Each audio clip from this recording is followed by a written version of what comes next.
guys, welcome back to my channel Mate Tanu. So this is the day 12 of the DSSSB preparation. तो आज आपको पढ़ना है जैसे आप रेगुलरली पढ़ते आ रहे हैं वैसे ही, बट आपको देने हैं उसमें 4 to 5 आवर्स और ये हाइलाइटर आपको जरूर यूज करना है क्योंकि यही आपके प्रिपरेशन में लास्ट ईयर रिविजन में भी हेल्प करने वाला है. सो रिविजन सीरीज अगर आपने की होगी तो उसमें आपने इसका इस्तेमाल जरूर करना चाहिए बिकॉज लास्ट मोमेंट में आप सारी चीजें रीड नहीं कर सकते हो, बस कुछ चीजें रीड कर सकते हो कि जिससे आपको वो पूरी चीज समझ में आ जाए. सो अंडरलाइन करते रहिए या हाईलाइट करते रहिए उस पॉइंट को.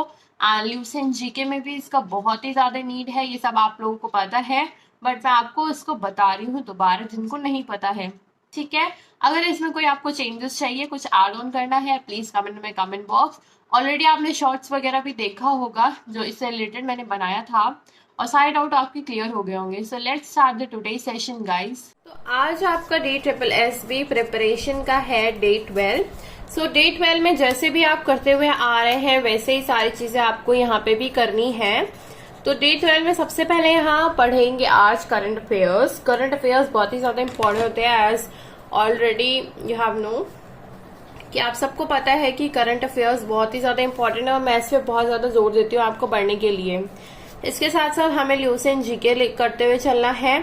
अभी 35-40 पेज तक आपने कर लिया होगा. आज हम करेंगे 40 to 45 पेजेस जो भी आपके बचे हुए हैं उसको कवर करेंगे. सो आई होप आपका 15 डेज तक यहाँ पे 60 अबव पेजेस कंप्लीट हो चुके होंगे, बट हम 1 by 1 चल रहे हैं इस चीज को लेकर के. यहाँ आपका 1 आवर देना है आपको, यहाँ आपको 2 आवर्स देना है आज. और नेक्स्ट आपको करना है यहाँ पे पेडागोजी वाला सेक्शन जो आता है आपका पार्ट बी वाला सेक्शन जो आता है उस पर आज आपको ज्यादा फोकस देना है.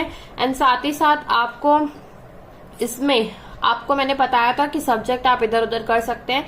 कभी आप हिस्ट्री पढ़ सकते हैं, कभी आप ज्योग्राफी पढ़ सकते हैं, कभी आप इकोनॉमिक्स पढ़ सकते हैं, कभी आप पॉलिटी पढ़ सकते हैं एंड कभी भी आप साइंस पढ़ सकते हैं. तो इससे आपका स्टैटिक जीके पूरा का पूरा रेडी हो जाएगा.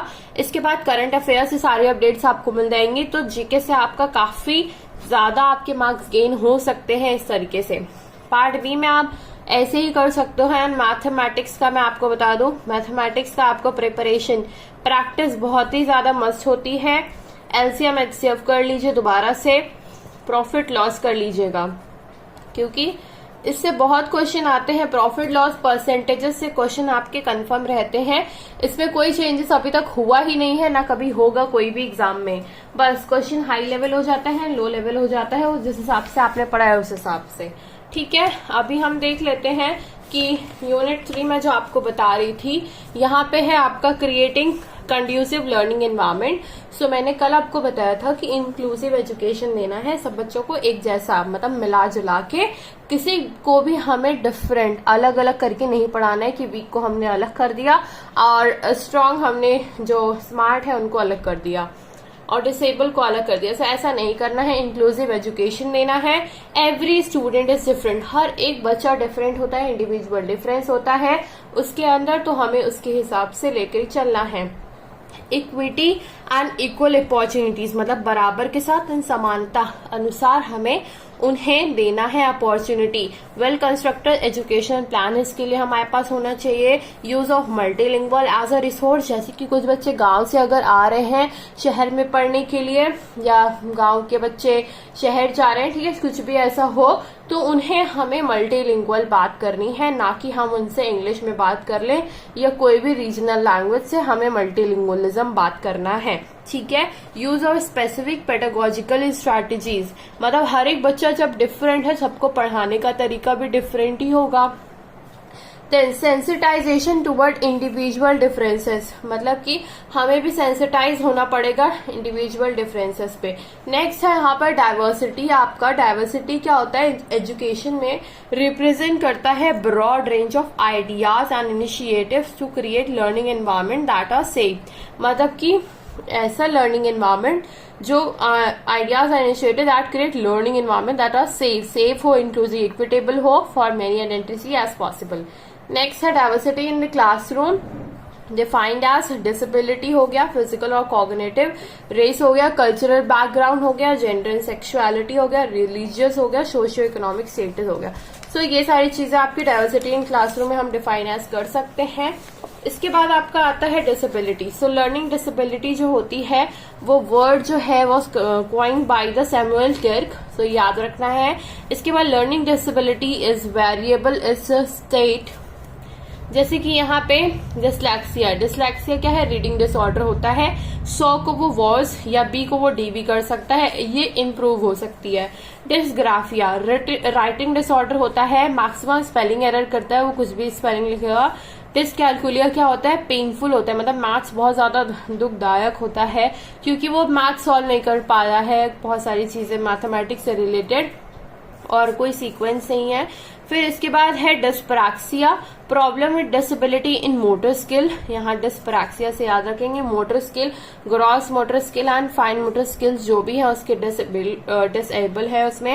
हैंड एंड आई कोऑर्डिनेशन में अगर हम देख लेते हैं, यहाँ पे नेक्स्ट है आपका डिस्पेजिया, प्रॉब्लम विद स्पीच, मतलब कि कम्युनिकेशन लैंग्वेज डिसऑर्डर है, इजिली वो कम्युनिकेट नहीं कर पाएगा। ADHD जो मैं कल आपको बता रही थी, attention deficit hyper activity disorder, बच्चा क्लास में ध्यान नहीं देगा, इधर उधर उसका दिमाग बहुत जल्दी भटक जाएगा, नहीं ध्यान दे पाएगा। तो ये सारी चीजें हैं इसमें। इसके बाद हम नेक्स्ट वाला देख लेते हैं, तो यहाँ पे उसी में आपका इम्पल्सिव आ जाता है, एंग्री, बहुत जल्दी गुस्सा हो जाएगा, बहुत जल्दी किसी चीज को लेकर इम्पल्सिव हो जाएगा। नो सोशल रेस्टलेस, ठीक है। ऑटिज्म स्पेक्ट्रम डिसऑर्डर, यहाँ पे क्या होगा आपका problem social interaction, repetitive behaviour, मतलब कि एक चीज को बार बार वो करेगा, शाई बिहेवियर हो गया, आई कांटेक्ट नहीं करेगा, इंट्रोवर्ट टाइप होगा, ठीक है। Obsessive compulsive disorder, obsessive compulsive disorder में आता है OCD, मतलब मेंटल डिसऑर्डर है, double checking, inability to stop, मतलब ओवर थिंकिंग। ऑब्सेसिव कंपल्सिव जो समझ रहे हैं ऐसे आप, OCD एक तरीके का मानसिक डिसऑर्डर है ये, जो कि inability to stop over think, मतलब स्टॉप कर देगा ओवर थिंकिंग, इनएबिलिटी होती है, वो स्टॉप ही नहीं कर पाएगा ओवर थिंकिंग को। मेंटल रिटार्डेशन हो गया, refers to the retardation of the normal growth development of functioning of an individual capacity. ये जेनेटिक डिसऑर्डर हो जाते हैं आपके। यहाँ पे 4 रेंजेस है जो कि आपके हर एग्जाम में लगभग पूछी आती हैं। माइल्ड मेंटल रिटार्डेशन, मॉडरेट हो गया, सीवियर हो गया, प्रोफाउंड हो गया। सो ये सारे आपके IQ के हैं जो कि 50 to 55 होता है, लगभग 70 IQ वाले माइल्ड होते हैं, 35 to 42, 50 to 55 ये वाले जो होते हैं मॉडरेट होते हैं। उनसे नीचे आ जाए तो 20 to 25, 35 to 40 तक जो होते हैं वो सीवियर होते हैं। इसके बाद प्रोफाउंड में इनकी हालत बहुत ज्यादा खराब होती है, बिलो IQ होते हैं 20 to 25 रेंज तक के, ठीक है। सो ये सारी चीजें आपको पढ़नी थी डिसऑर्डर से रिलेटेड। इसके बाद आपका और भी है, सेरेब्रल पाल्सी हो गया, विजुअल इम्पेयरमेंट हो गया, सब खुद से करना है आपको। इसके बाद पर्सन विद डिसेबिलिटी एक्ट हो गया। सो ये मैं आपको नेक्स्ट क्लास में बताऊंगी। अगर ये वीडियो अगर आपको अच्छी लगी है, ये क्लास जो भी मैंने आपको यहाँ पे कुछ पॉइंट्स बताए हैं, if you like my video guys, so don't forget to subscribe and like my video, and that's it for the day video guys. So don't forget to subscribe and thank you and bye bye.